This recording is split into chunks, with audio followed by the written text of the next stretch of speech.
Gentleman brought me this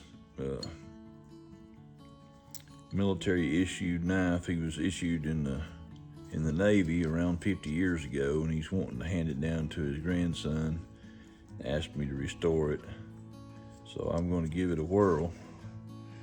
Starting out, I'm trying to cut these old leather rings off, and then we'll soak it in some evaporest and try to get the pommel off of it, because that's probably going to be possibly going to be tough. And if you look, you can see that it's actually got a pretty bad bend in it. I don't know if you can see it or not. The handle's bent right through there. But get another view over here. Might be able to get a little better light. You can see, I don't know if you can see in that or not, but this thing is bent. So I'm gonna try to straighten it too. These leather pieces are coming off pretty easy. They're so rotted, I'm just cutting them off with a set of electrical wire cutters, and they're clipping right off.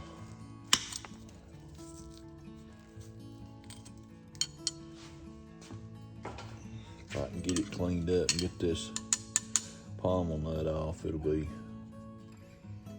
home free. But it does have a bend in it. You can see that right through there, that handle. If you look, kind of hard to see on the camera, but it's got a pretty bad bend in it. Let's see if we can straighten that up too.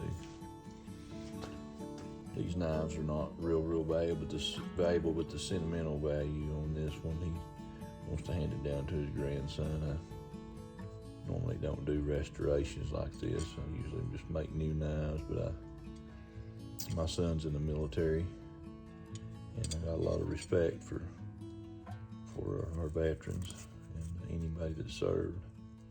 So we're gonna see what we can do with this old knife. Here you can see we got the leather off of it and exposed all the rust, and I bought some evaporust, and we got it down in a pan. I got it in a pan and got it to soaking. You can see it there soaking in the evaporust. It's a really good product. It took most of it off there without having to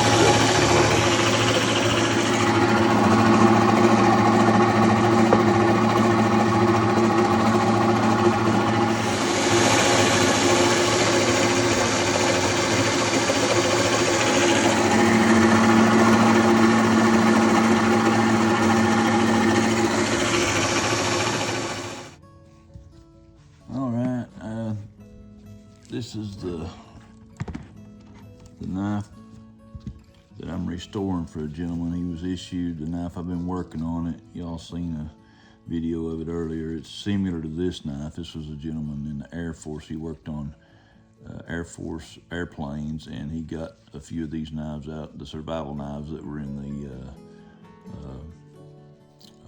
the seats. If a pilot ejected, these survival knives were all in the seat system, survival system for when the pilot ejected. But this one, it looked like this one, but it doesn't have any numbers on it. This gentleman was in the Navy, and I've stripped it down. We used some evaporust on it, and I've been buffing on it, and I've sharpened it. Got everything ready to blue, so now we're gonna just simply use some super glue. And the way I do this, just take a sponge or a big Q-tip. I'm gonna try a sponge this time. I haven't used a sponge yet. Let's see what it looks like when we go over the blade. I don't think I like it as good as I like the Q-tip.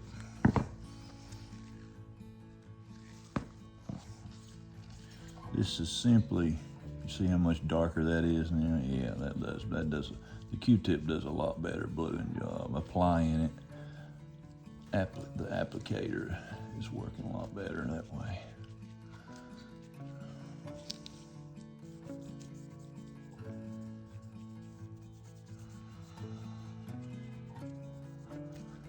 anyway, I'm gonna get this on here and let it set about 30 seconds, and then what I will do is I don't necessarily have to come down here, but I'm putting this down here to keep it from rusting during the time that I'm working on it.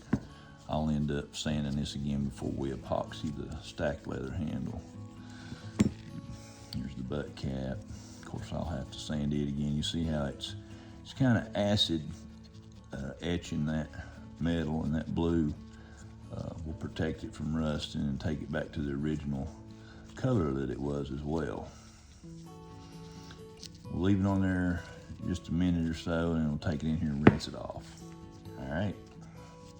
Just wanted to show you what it looked like to blue some parts. Just make sure you got gloves on, your parts are good and smooth, and get ready to rinse. And when you're rinsing it, you take some steel wool or some SOS pad, just kind of gently wipe it off and get it the color you want. See how shiny that is? Watch what that bluing does. See how that does?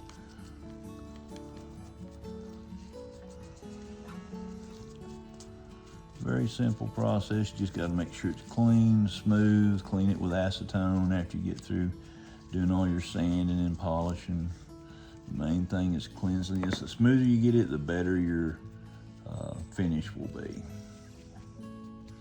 And I will get a Q-tip to get down in that hole right there. Matter of fact, I've got one right here. Just to make sure we get it down in there. That way it keeps it from rusting. All right, I'll get back with you in just a few minutes.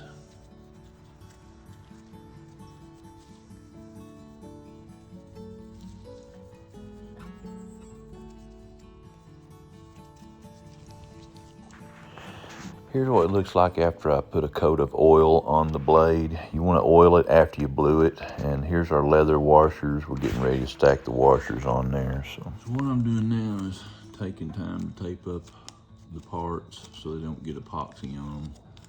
Once you've done this much work to something, you don't want to get epoxy all over it. I'm just using a little hobby knife, and I'm just worried about the front side, the side that's going to show, and the edges. The edges will show, and I've already got those blued, so I don't want those to get all epoxy all over them. So I'm just kind of taking that off, and you'll see I'm covering this side and covering the edges up. Might get a little on, that's not going to be a problem. You see I've covered this edge. I'm going to have to cut that slit right there, which is no problem with a little hobby knife. And if there's any residual tape after we get it glued up, we'll fix that up. Pull it out with tweezers when we get done. The main thing is just keeping the epoxy off most of it, everything that you can, everything you can prevent to get it on, you know, save you that much time cleaning it off when you get done, and then having to re-blue areas that you had to sand. So right there like that, and that way we'll be able to slip our guard on there. Back side, I want to get a little bit, I don't mind it getting a little bit on it. We're going to be probably having to re-blue up in there anyway from sanding. And we go to contouring the handle shape. So make sure you get the hole on the back side and put this on like so. Actually, what I might do is just slip our piece on, and then just cover these areas here with some tape. Try to prevent these areas on the back side from getting on them. You get the picture. I'll get back when we're gluing it together. Okay, so you see our pommel nut. I've got this side exposed, got the hole exposed. I've got the outside of it that we've glued taped up. And we're getting ready to mix our epoxy up and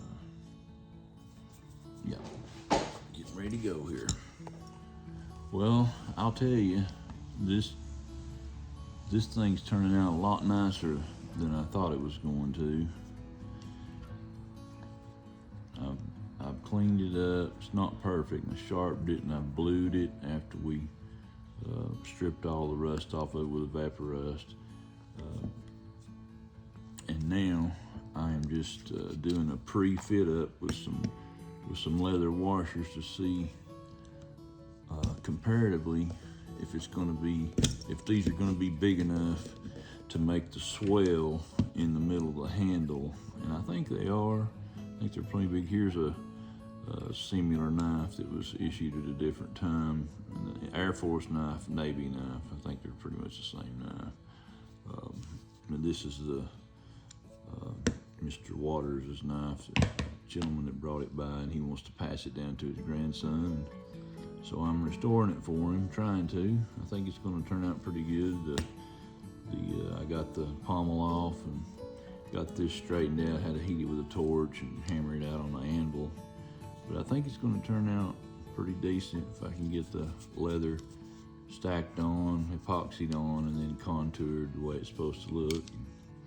We might even be doing a sheath for him. So, all right, just wanted to show you what was going on here. We're kind of just stacking the washers on, doing a pre-fitment. These are just simply pre-cut leather washers that you can buy. You know, you can cut them out yourself.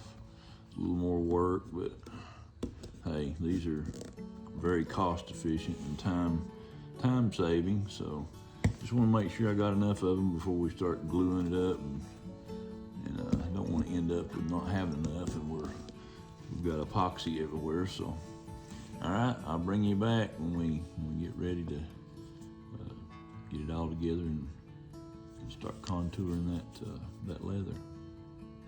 See y'all in a bit. And, you know, my son is active duty in the Army right now, and he's a diver. His name's Caleb. He's a diver in the Army, and he's actually over in North Carolina helping them clean up that mess right now. But he's been to Iraq, over in Iran, doing search and recovery in old muddy water for planes that have been shot down. He's been up in Alaska and diving in that icy water, and, you know, just all over. He's been in about 8 years. I believe he's E6 or E7. He's way up there for the time he's been in there. Very sharp man. Just had his first baby. And like I said, I've got respect for our military. I know what he's been through. My grandpas were both, well, all three of them in World War II. My step-grandpa, Henry Farley, and my biological grandfather, Jerry Davison, and on my mother's side, and then on my father's side, Leonard Barnwell. They were all during World War II. Henry, he actually fought in the Battle of the Bulge. And I just had a really rough time, about froze to death over there. He made it through it. Actually, he lived way up into his 90s. We just buried him not too long ago, a couple years back. Very special man, treated me just like one of his own. My granddad Davison on my mama's side, Derry, he had I always remember looking at a scar on his throat where a hand grenade sliced his throat. There was a piece of shrapnel off a hand grenade. Now, you think about this, he was one of them that stormed the beach at Normandy, went from manhole to manhole on foot, backed them all the way up, got all the way through there and made it through it. And that slit on his throat was not from the war part. That was actually from a training accident where a grenade, a fella didn't lob it far enough and it went off in training. Never got a scratch that I know of in actual combat, but he's told me a couple of terrible stories where young men so scared they just dropped their rifles and took off running. A lot of different things that our military guys have been through and lost limbs and everything else. My grandfathers and my sons have been very fortunate. They've not didn't have any issues like that. So what I'm getting at is I really respect our military.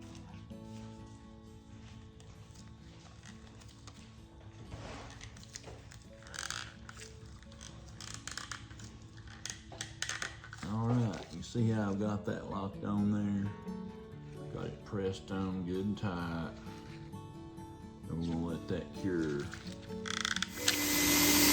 Here's what I did with my grinder. I took a 2x72 belt and I cut it in half down to 1 inch so I could contour the handle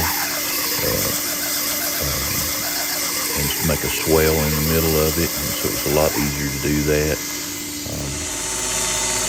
I hadn't done that before, but I was going to use my little 1 inch sander, and I thought, why not just rip one of these belts in half? And it worked out really good on my 2x72.